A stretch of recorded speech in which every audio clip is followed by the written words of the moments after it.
ici pour dire aux institutions européennes que nous ne voulons pas d'une Europe réactionnaire, où les femmes n'ont pas la liberté de choisir ce qu'elles veulent faire de leur vie. Nous ne voulons pas d'une Europe où l'égalité homme-femme n'est pas la norme, où la santé des femmes passe toujours après des considérations morales ou économiques. Pourquoi doit-on encore, en 2014, rappeler avec l'OMS qu'interdire l'avortement ne fait pas baisser le nombre d'avortements, mais les rend dangereux pour la santé des femmes? Pourquoi doit-on encore rappeler qu'une éducation à la sexualité pour tous les jeunes et un accès libre et gratuit à la contraception sont les seules mesures efficaces pour éviter les grossesses non désirées? Comment accepter que certains considèrent la vie d'une femme moins importante que celle d'un embryon? Face à ces menaces sur nos droits et sur la démocratie, nous devons être intransigeants. Nous sommes toutes des femmes espagnoles. Nous sommes toutes des femmes espagnoles.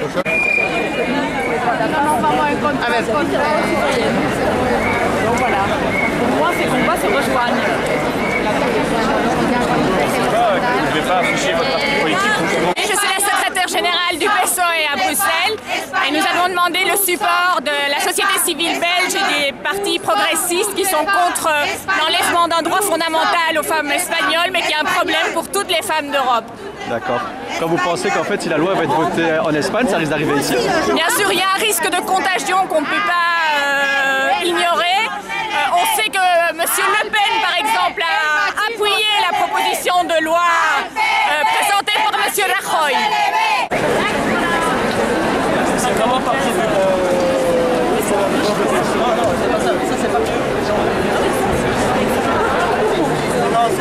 Le droit recule à certains égards.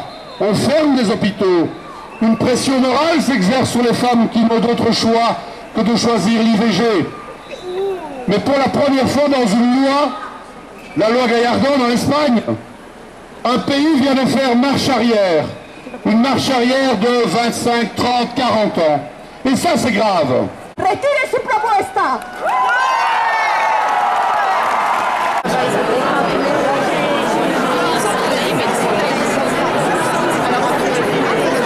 Il est important ici aussi, capitale de l'Europe, qu'on rappelle à l'Europe que ces droits ont été durement acquis et on tient que l'Europe soit un acteur pour rappeler tous ces droits à tous les pays européens.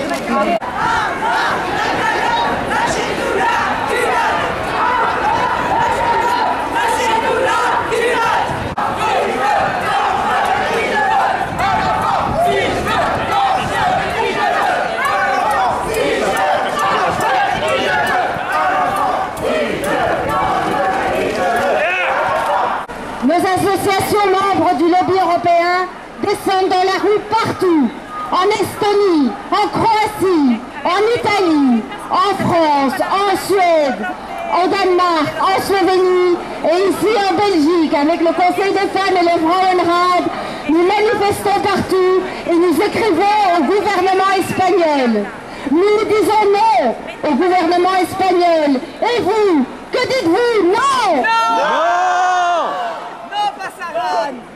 Contraception gratuite, libre avortement, où est ça?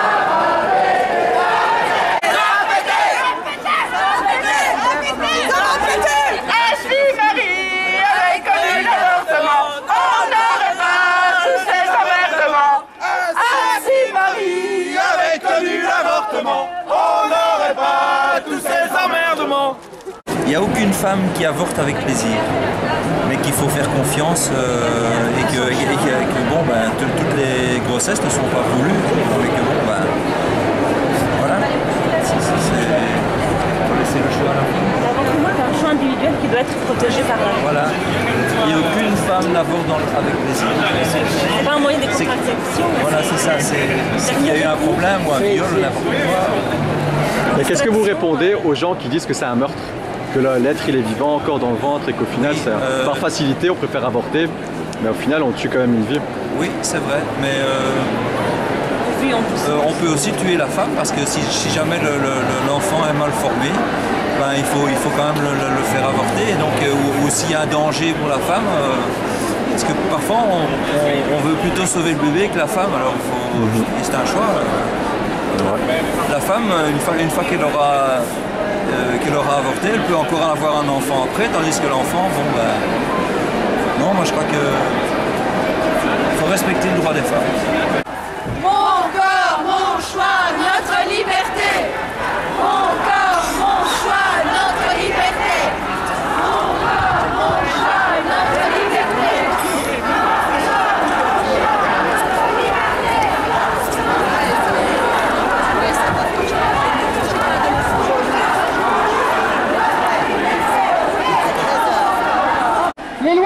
l'Espagne risque de voter, c'est une loi d'abord contre toutes les femmes de l'Europe, contre la liberté fondamentale de disposer de notre corps. Et nous pensons à nos grands-mères qui ont lutté pour avoir ce choix et pour que nous, on ait le choix aujourd'hui. Et encore une fois, nous ne pouvons pas, en tant que citoyens européens, accepter que ça se passe au cœur même de l'Europe et dans un pays européen. Nous devons continuer à nous mobiliser et nous battre. Nous continuerons à nous battre parce que nous disons non à des gouvernements conservateurs, nous disons non aussi à des pressions de tous les mouvements religieux. Il faut arrêter ces pressions, les libertés individuelles sont fondamentales et le droit à l'avortement est un droit démocratique fondamental.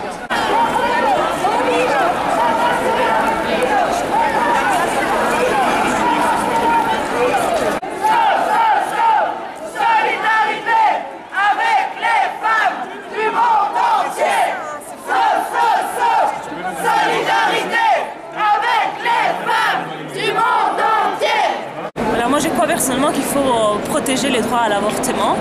L'avortement doit rester un choix individuel de la femme. Il doit être protégé par le droit et par le gouvernement. En plus aussi, avoir un enfant, ce n'est pas qu'une question de choix biologique. Il faut aussi savoir assumer cet enfant, donc économiquement parlant. Souvent, les États ne mettent pas en place des dispositifs ou des institutions qui peuvent garantir l'épanouissement de la famille, de la femme en tant que mère. Et souvent, les droits des enfants ne sont même pas garantis. Donc, le droit à avoir une crèche, un enseignement de qualité, des soins de santé gratuits, souvent les États ne mettent pas en place ce genre de politique, ce qui rend encore plus difficile d'avoir des enfants.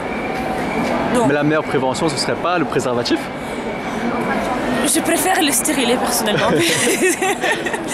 Mais il faut aussi savoir que parfois on tombe enceinte vraiment par accident. C'est-à-dire que dans le cadre du stérilet, on a une garantie qui est de 96% de ne pas tomber enceinte.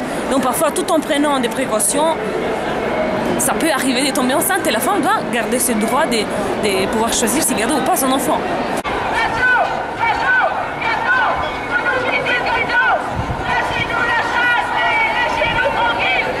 Monsieur l'ambassadeur n'a pas osé nous recevoir. Il faudra lui dire, n'hésitez pas à envoyer aujourd'hui des lettres, non seulement au gouvernement espagnol, mais aussi aux femmes militantes qui aujourd'hui se battent pour que cette loi ne soit pas adoptée. Et soyons vigilants tous ensemble, parce que ce que certains essayent de gagner aujourd'hui en Espagne, c'est ce qu'on veut demain imposer à toute l'Europe. Et donc, votons-nous contre ces récessions.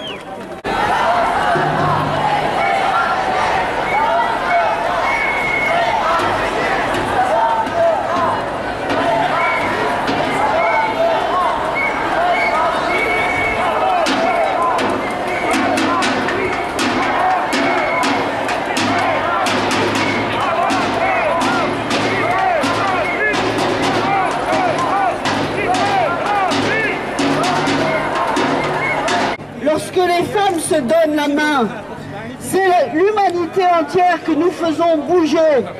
Et nous le savons, lorsqu'on nous attaque et lorsque nous sommes ensemble, nous gagnons.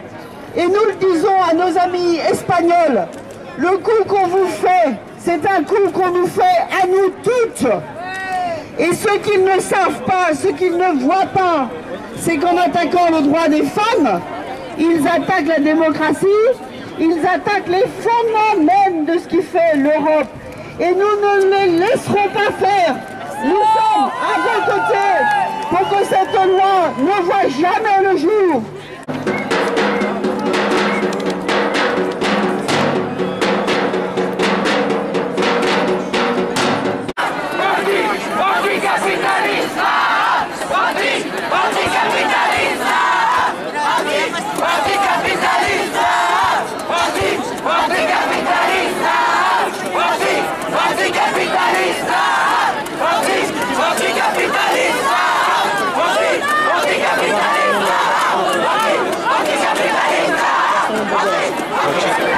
La lutte des femmes, c'est toujours une lutte qui n'est pas acquise.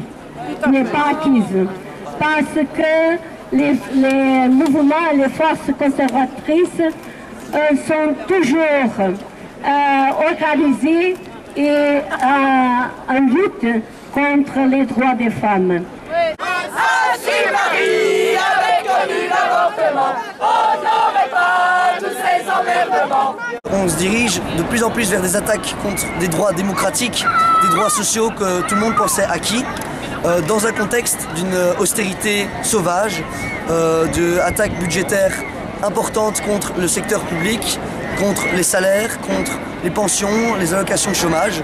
Et donc, face à ce désastre social que nous prépare la droite avec l'aide de la social-démocratie européenne, on pense et on est convaincu de ça que face à ces attaques, il faut répondre par la mobilisation de masse pour un changement radical dans la société.